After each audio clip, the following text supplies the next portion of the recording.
If you have been using the Accountable Kids program consistently, you should be experiencing many positive benefits in your home. Step 4 introduces the last two components of the program, the Family Forum and Quiet Time. The Family Forum really ties everything together. This is a time to meet together and discuss problems, solutions, schedules, rotate chores, establish family rules, and work together as a family. As the founders of Accountable Kids, can you give us some tips and tricks on how to use the Family Forum?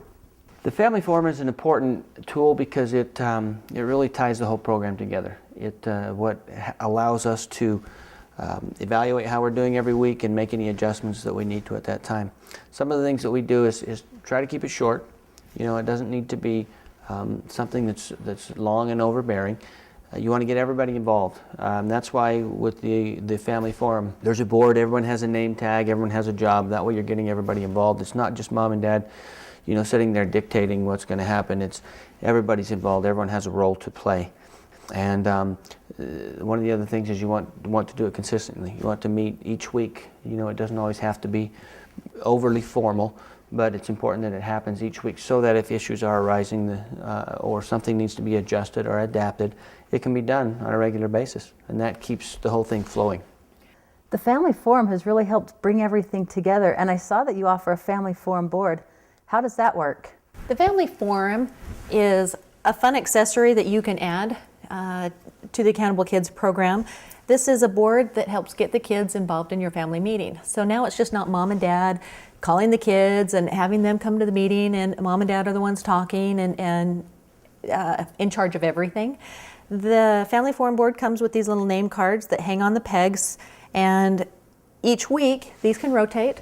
So everybody has a job. Everybody is getting involved in the process, as opposed to dad just standing up there being the dictator, handing down, you know, what the laws and rules will be. Everyone's getting involved, and I think this is important for a number of reasons because there's investment, they're involved. Mm-hmm. They don't feel like they're always just being sort of told. They feel like they have a voice. And this allows everybody to sort of remember this. A lot of times the kids will remind us that, you know, hey, I got to get my lesson for a Family Forum, because one of the things we do is we'll usually put in some kind of a value-based lesson or something like that we want to work on or want to focus on. An activity, a treat. When one of our kids says, Mom, I want to make brownies, it's our family meeting tonight.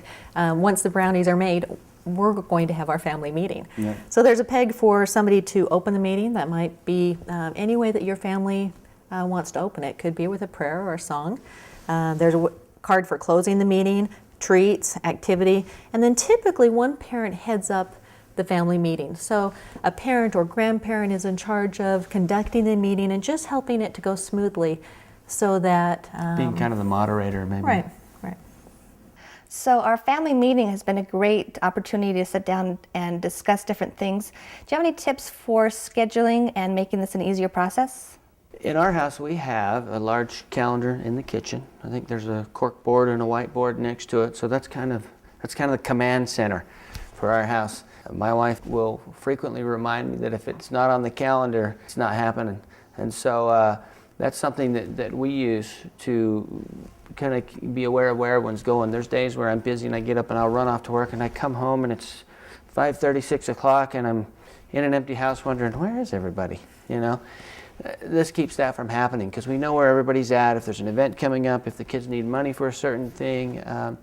So I think that having kind of a general family calendar, you know, obviously I have my calendar that I have for work that just is my work, but you know, we'll sync that with the family calendar to make sure that everything's flowing and that we know where everyone's at and what we need to be to. So that helps things run a lot more smoothly. And if you want to get the kids involved in the calendar, try using colors. Ours is a whiteboard, and so our three girls have 3 different colors. Allie is red, Emily is green, and Sarah's blue. And we write their things on the calendar in their colors. So at a glance, they can look at the month and be able to see Sarah can look and see all the blue things, and she knows those are things that she's going to be doing. Not only know what we have, but what they have scheduled as well. So at our family meeting, we have the kids bring that whiteboard to the family meeting, and we just look and plan ahead for what we have going on in the next month or in the next week. And really, it just helps us all plan together so that we're working again as a team instead of all of us running around trying to figure out day to day what to do. Still doesn't mean there won't be last minute things or emergencies that arise, but it helps to minimize those things. You mentioned that you pay the kids for doing their chores at your family meetings. Is that also the time that you might rotate their chores? We do rotate our chores at the family meeting. That way our kids don't get tired of doing the same extra jobs every single week. So when we have our family meeting, we'll have our kids grab their extra chores. We'll have them grab any best behavior cards they have and any bonus bucks that they've earned. And they come to the family meeting. They'll get paid for their bonus bucks that they've earned. Maybe we'll do our weekly drawing with our best behavior cards. And then our extra chores, we'll just rotate them. So they pass to the next person. It's really nice because not only do they not get bored of the extra chores they're doing, but they also get an opportunity to teach each other how to do jobs. So maybe you spend some time teaching one child how to really clean the bathroom. Then you have a mentoring system set up where that child can then help and mentor the next child with that chore. I'm interested in setting up a family forum. Do you have suggestions as to how to set up this meeting? It's a great idea to set up some rules for your family meeting. So typically you want to teach the children that if they have a problem, they can bring it up in your family meeting. But if they bring up a problem, also encourage them to bring up a solution to that problem. That way they are actually working together as a team. The second thing is have one parent head up the meeting. Mom or dad would take charge in the meeting. They would be the one that directs it, keeps it going, and keeps everybody still working together as a team. The third thing that we encourage is to have children, if they have the problem, not to attack one specific person in the family. So if one child is struggling with an issue, they don't actually address another person in the family. Keep it more generic, and that way you can move quicker to a solution. We have reached the last concept in the Accountable Kids program. Can you tell us what quiet time is? Quiet time is actually my favorite part of the day. It's typically 1 hour.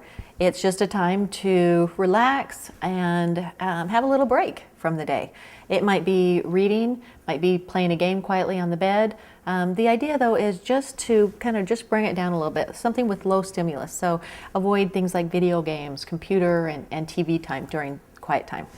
You know, for younger kids, obviously napping. For older kids, it can be reading, writing letters or something like that. We started this when our kids were younger. Obviously, younger kids, you know, naps are very beneficial. A little time out for mom is very beneficial to give her a chance to recharge the battery.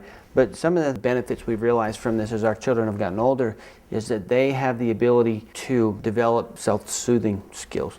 They have the ability to wind themselves down. I think they have greater self-control. There's a number of valuable benefits that they've gained from it. I think in today's society, it's so much about stimulus all the time, and I think that many kids struggle to figure out what to do with themselves or even be okay with themselves if they don't have some kind of stimulus flying at them all the time. And so I think this is a very important skill for kids to learn, those self-soothing skills. How to be quiet, how to be constructive when there isn't 40 different things going on. So. And there's a reminder card for quiet time.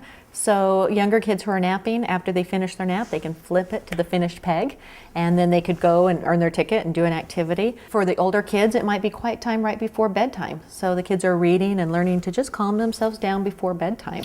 Could even be maybe some homework time. You know, if kids are in school, you know, it could be maybe just some downtime to quietly do homework prior to going to sleep. Quiet time is a great opportunity for low stimulus activities. Quiet time can be for adults too. Try adding quiet time to your day to feel rejuvenated and refreshed. Thank you, Scott and Tracy, for taking the time to answer questions for us, and thank you for developing the Accountable Kids program. And congratulations, you've made it to step 4 of the Accountable Kids program. Raising accountable kids is not easy, but it's well worth the effort. We've enjoyed our time with you today. We want to thank everybody who's come out and participated to ask questions. We want to thank all of you out there who have purchased the Accountable Kids program and who are doing your part every day to create happy kids, proud parents, and strong families. We encourage you to keep in touch with us. We'd love to hear your stories. If you go to accountablekids.com, there's additional support through email, phone. There's also links to our blog and our Facebook group. So we'd love to hear back from you. Thank you very much.